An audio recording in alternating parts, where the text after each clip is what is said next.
Hi guys, today we're going to solve equations with variables on both sides.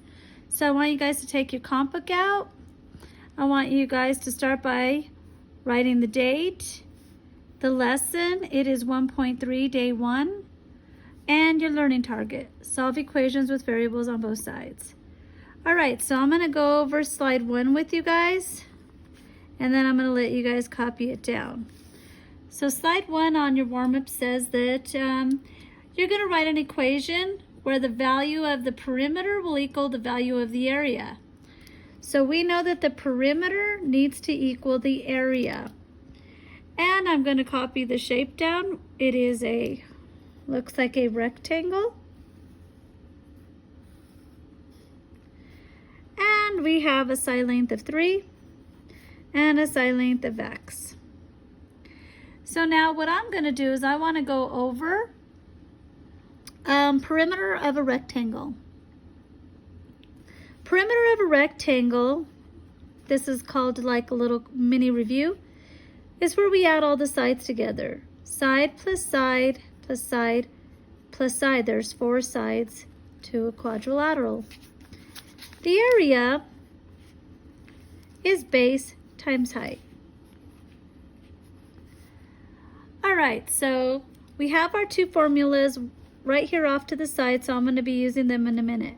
But before I get into those, I need to make sure that I have all of the perimeter filled out with numbers. So I'm going to start with the 3 on the left side. Well, I know that if on the left side it's 3, on the right side it's also 3. If on the bottom it's x, also 2, top is x. So now we filled in all sides of this quadrilateral, I'll call it. So now what I'm going to do is I'm going to set up the equation perimeter equaling the area based off of these numbers and variables. Let's start with the 3. So we're going to start with our perimeter. So 3, and I'm going to move to this x, this 3, and then, okay, plus x, plus 3, plus x. All of that equals, the perimeter equals the area. Area is base times height. X times 3, 3x. So now we have our perimeter equaling our area, so I'm going to draw a line down the equal sign, and now I'm going to begin to solve the equation. First thing I'm going to do is combine my like terms. So here I have a 3 and a 3. 3 plus 3 is 6. X plus x is 2x. And then this 3x just gets brought down again here. So now I got to figure out where am I going to start to simplify this. Get all your variables to one side. That's the goal. So since I have a 6 with a 2x, I'm going to bring this 2x, take the inverse operation of a positive 2x, and bring it to the other side. So now I'm going to cancel out these 2x's. They zero out, and I'm left with 6. So bring down your 6 equals, and we're doing 3 minus 2 is 1, or we could just say x. So pretty much we're done with the equation solving. X equals 6.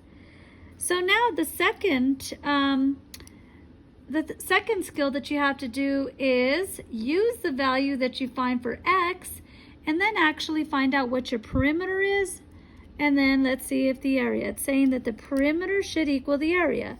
Well, if x is 6, I'm going to take this 6 and I'm going to bring it up here, and I'm going to replace this x with the 6, this x with the 6.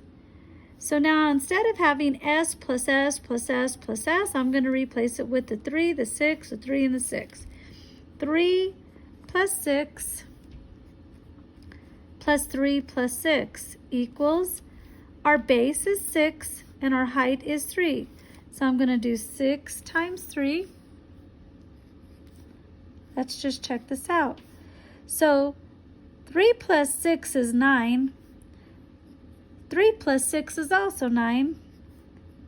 And I know that 6 times 3 is 18. So 9 plus 9 is 18. That's our perimeter, and our area equals 18. Yes, this checks.